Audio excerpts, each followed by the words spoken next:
Bonjour peuple de Dieu, bonjour tout le monde, je me présente, je suis la servante de Dieu Ruth Cheveri. Le Seigneur m'a parlé de quelque chose cette nuit et ce matin j'ai eu la confirmation parce que l'une de mes filles spirituelles m'a envoyé la même chose et je me suis dit il vaut mieux publier parce que chaque fois que le Seigneur me dit quelque chose, quand je tarde à parler, il commence à me mettre la pression. Alors avant qu'il ne me mette la pression, j'ai pris l'engagement de venir faire cette petite vidéo pour publier à tout le peuple de Dieu. Déjà, le Seigneur, il avait tout prévu.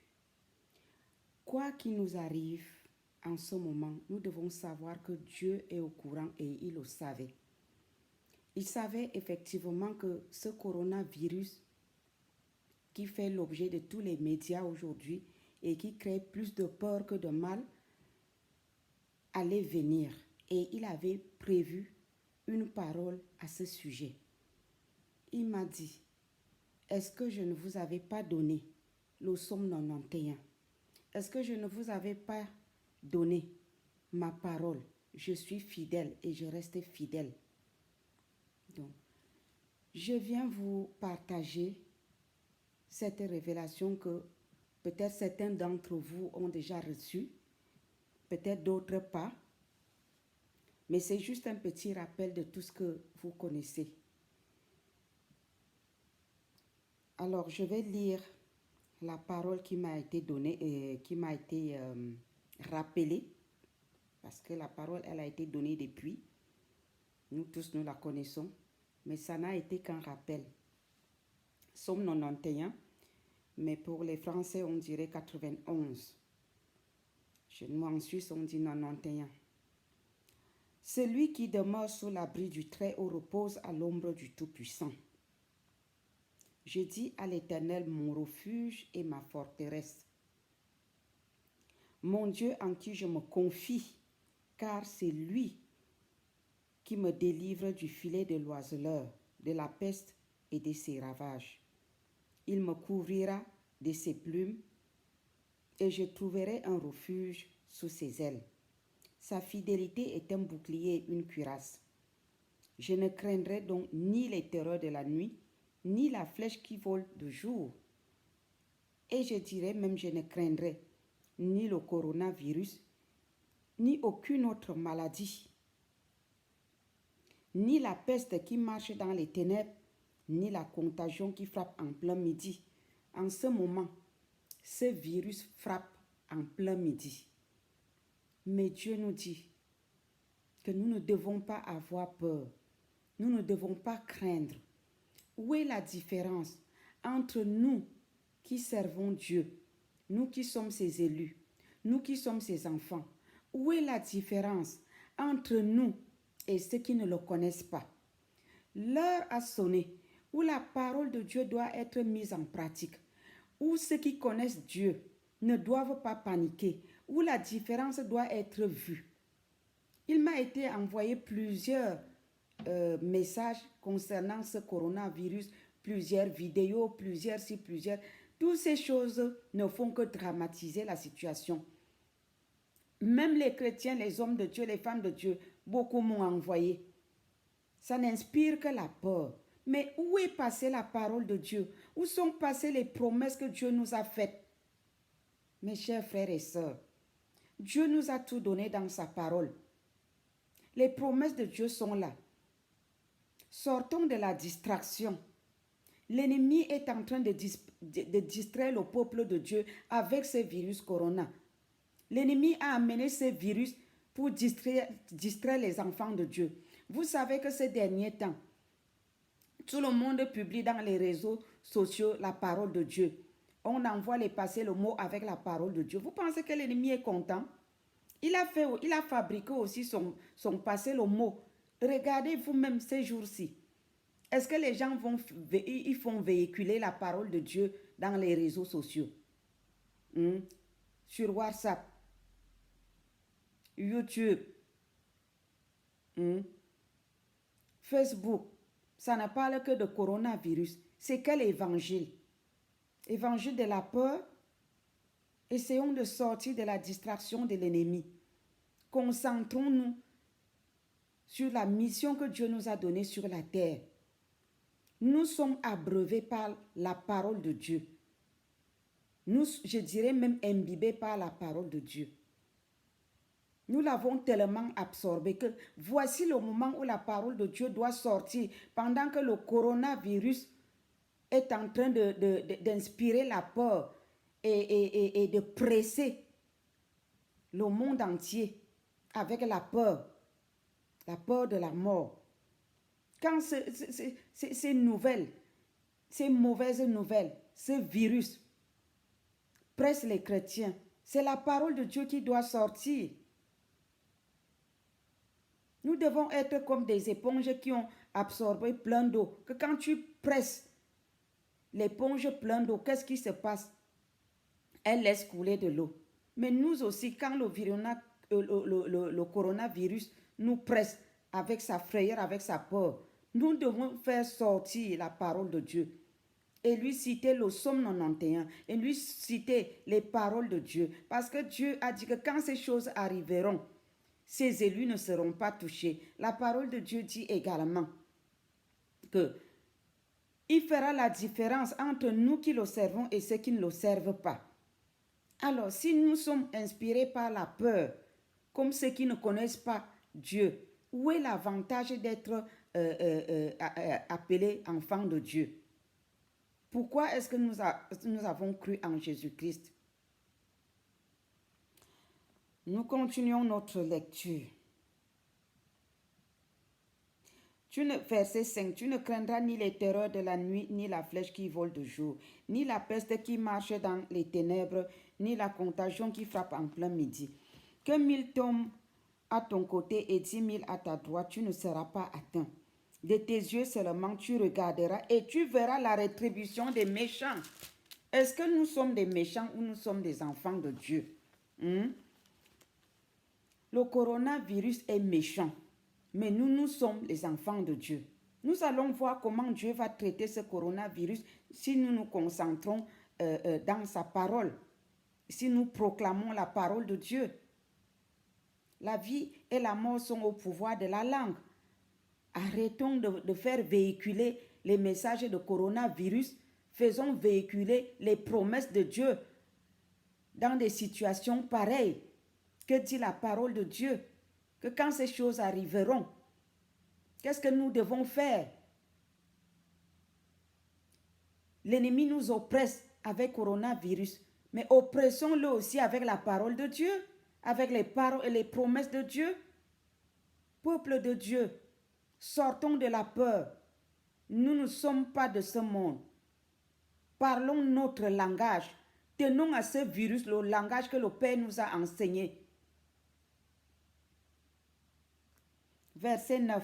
Car tu es mon refuge. Ô Éternel, tu fais du très haut ta retraite. Aucun malheur ne t'arrivera. Je dirais aucun malheur ne nous arrivera. Aucun fléau n'approchera de notre tente. Disons au coronavirus que toi, tu ne nous atteindras pas. Amen. Et que toi, coronavirus, tu n'approcheras pas de ma maison. Proclamons la parole de Dieu, soyons positifs. Verset 11. Car il ordonnera à ses anges de te garder dans toutes tes voies. Donc il ordonnera à ses anges de me garder dans toutes mes voies. Ils me porteront sur les mains, de peur que mon pied ne heurte contre une pierre. Ça veut dire quoi? Ça veut dire que Dieu ordonne à ses anges de m'entourer de ses bras d'amour. Que je sois en public, ou que je sois dans les trains, ou que je sois dans un lieu, je ne sais pas où, je ne serai pas touché. Parce qu'il y a une protection divine autour de moi. Qu'est-ce qu'un virus corona peut faire à un ange qui m'entoure? Pour qu'il me touche, il faut qu'il traverse d'abord la barrière des anges que Dieu met autour de moi avant de me toucher. Donc, pour dire, je ne serai pas touché. Ces anges me porteront sur les mains de peur que mon pied ne heurte contre une pierre. Donc de peur que je ne rencontre ce virus. Je serai entouré par les anges du Seigneur. Il a dit, verset 13, tu marcheras sur le lion et sur l'aspic. Tu fouleras le lionceau et le dragon. Alors, est-ce que ce corona n'est pas pire qu'un dragon? Et Dieu dit que, est-ce que le dragon ne dépasse pas le corona? Je voulais dire. Alors, nous avons l'autorité et le pouvoir de lui marcher dessus avec la parole de Dieu. Non pas par nous-mêmes, mais par la parole de Dieu. Amen. Par la puissance de la parole de Dieu. Il y a une puissance dans la parole de Dieu. Citons la parole de Dieu à ce coronavirus. C'est nous les chrétiens qui avions l'autorité sur ce coronavirus. Nous sommes à mesure de l'arrêter. Si nous nous concentrons dans la prière, au lieu d'être dans la distraction et d'envoyer la frayeur à gauche, à droite, il y a plus de peur que de mal. S'il vous plaît, vous qui m'écoutez là, ne m'envoyez plus ces choses-là. Je sais qu'il existe. Envoyez-moi la parole de Dieu qui va contre ce virus. Je vais apprécier, mais ne m'envoyez pas la frayeur, ça ne me dit rien et ça ne m'intéresse même pas. Ce qui m'intéresse, c'est ce que dit la parole de Dieu par rapport à ce coronavirus. Le Seigneur me dit que il mettra les anges autour de moi. Il dit que 1000 tombera à ma gauche et 10 000 à ma droite. Je ne serai pas atteinte. C'est ça qui m'intéresse. Si vous m'envoyez ça, je saurai que oui, vous avez fait quelque chose de bien, vous avez fait véhiculer le message de Dieu et non celui du diable. Satan a créé ce virus pour distraire les enfants de Dieu et pour nous empêcher de faire véhiculer chaque jour l'évangile qui sauve. Les âmes sont en train de mourir. D'autres ne connaissent même pas encore Christ. Mais partout, en un temps record, le message de coronavirus a véhiculé dans le monde entier. Et tout le monde en parle déjà. Pourquoi pas l'évangile de Christ comme ça aussi? Pourquoi pas dire aux gens que Jésus-Christ revient bientôt? Préparons-nous. Et nous devons nous préparer. Nous devons nous préparer. Il faut que Christ revienne nous trouver en train de ventiler son évangile qui sauve. L'évangile qui guérit. L'évangile qui restaure. Amen. Verset 14. Puisqu'il m'aime, je le délivrerai, je le protégerai, puisqu'il connaît mon nom. J'ai vu dans les réseaux sociaux et parmi les messages qui m'ont été envoyés qu'il y a un grand homme de Dieu que nous tous nous connaissons, que je ne vais pas citer ici, qui a été atteint avec son épouse. Qu'est-ce que le Seigneur a fait? Cet homme de Dieu, c'est un exemple. Il a été atteint, mais Dieu lui a donné le pouvoir de dominer. La puissance de Dieu en lui a écrasé le coronavirus. Amen. Et lui et son épouse, les médecins n'ont rien compris. Qu'est-ce que vous voulez qu'ils comprennent? Nous ne dépendons pas des opinions des gens de ce monde. Nous dépendons de la parole de Dieu. Notre vie est cachée en Christ. Nous sommes du royaume des cieux. Mais nous sommes de passage ici sur la terre pour accomplir notre mission. Dieu nous a confié une mission. Chacun a un appel. Chacun a une destinée à accomplir, une vision à accomplir. Donc, c'est ça qui nous intéresse. Coronavirus ou pas coronavirus, ça ne doit pas arrêter l'évangile de Jésus-Christ. Au contraire, en ce moment, nous devons accentuer et dire aux gens que si ce corona vous atteint maintenant et que vous mourrez, est-ce que vous êtes sûr d'aller au ciel? Est-ce que vous êtes sûr que vous serez sauvés? Ce coronavirus doit nous servir vraiment d'appât pour gagner les âmes au Seigneur en leur parlant du retour de Jésus-Christ qui revient bientôt. Et nous-mêmes chrétiens, nous devons revoir notre marche avec Christ. Que si ce corona donc m'atteint, est-ce que j'ai les portes ouvertes dans ma vie ou pas? C'est l'occasion où jamais chaque chrétien, chacun d'entre nous doit mettre sa vie en ordre. Pour que si ce corona, si Dieu a donc décidé que ce n'est pas le coronavirus que je dois mourir, il faut qu'il me trouve en ordre avec Christ. En tout cas, moi, je ne mourrai pas de ce coronavirus. Je n'ai pas encore accompli ma destinée sur la terre. Je vais l'accomplir et fidèlement. Je vais atteindre le but pour lequel Dieu m'a envoyé sur la terre avant de mourir. Donc, avec ou sans coronavirus, je continue à faire l'œuvre de Dieu et à ventiler le message de l'évangile qui sauve et à préparer l'épouse de Jésus-Christ que nous sommes nous tous en leur disant, répentez-vous. Moi, voilà le message que Dieu m'a donné. Le message de la repentance. Dieu m'a dit d'appeler les femmes. Il a dit, je vous ai valorisé pour un temps comme celui-ci. Va appeler les autres femmes. Priez pour mon église qui m'a rejeté. Priez pour mon église qu'elle revienne vers moi. Ça, c'est le message que je publie. Et je vais continuer à le publier. Répentons-nous. Il ne faut donc pas que le coronavirus vienne emporter une personne et que, arrivé, cette personne n'avait pas fait la paix avec Jésus. Verset 15.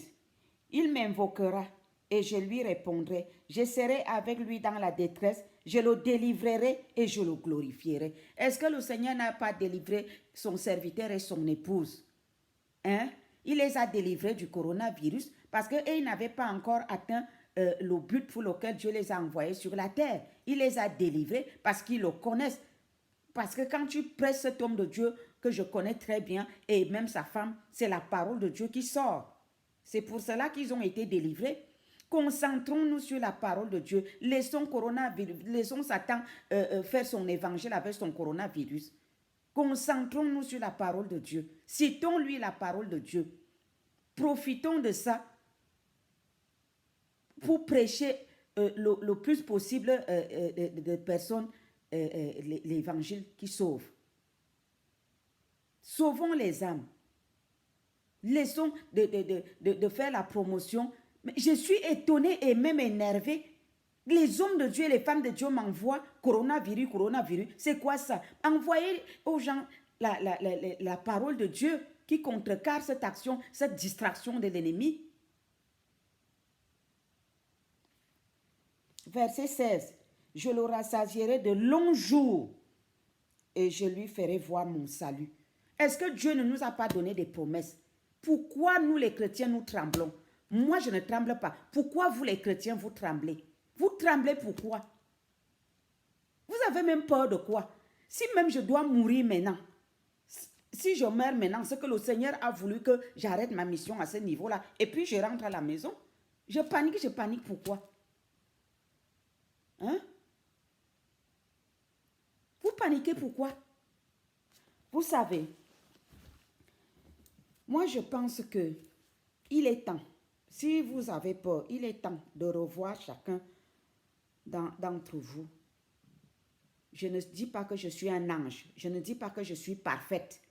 Je connais mes erreurs, mais je les amène devant le Père, à ses pieds, et je les reconnais comme il dit dans sa parole dans Jérémie 3, versets 12 à 15, que reconnais seulement ton iniquité, reconnais que tu as péché. Je les reconnais. Reconnaissez vos fautes. S'il arrive que vous mourrez maintenant, que vous soyez clean devant Dieu, arrêtez de trembler.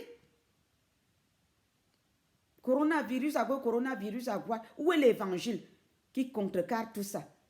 Citez la parole de Dieu contre le malheur.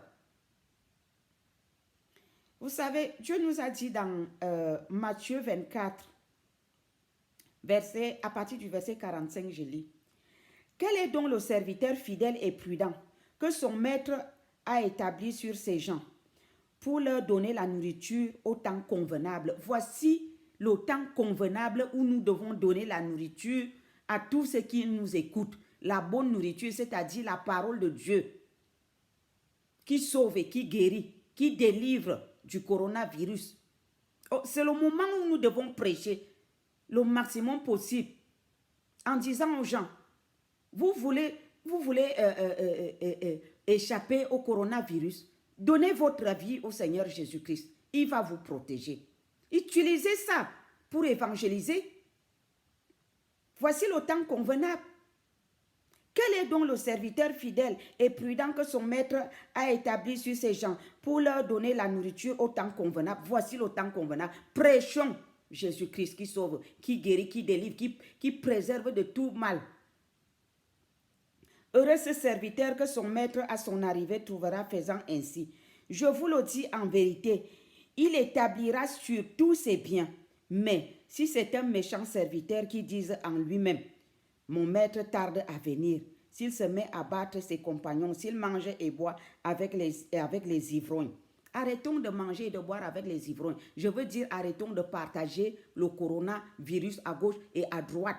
Arrêtons de ventiler ces informations comme si Christ n'existait pas. Sachez que Jésus-Christ revient bientôt. Vous allez me dire que ça fait 100 ans qu'on dit ça, mais ce n'est plus la même chose. On avait les coronavirus là comme ça. Hein? On avait toutes ces choses qui se passent actuellement que je n'ai pas envie de citer ici. Vous connaissez toutes ces choses-là. L'église est devenue quoi? Une caverne des voleurs, des malfaiteurs et tout. Pourquoi Dieu dit que son église l'a jeté dehors?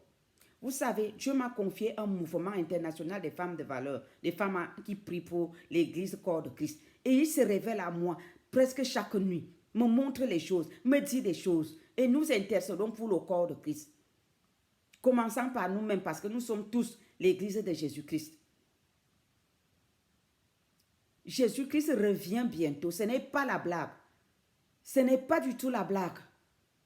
Et nous prions pour que la vérité soit prêchée dans les églises.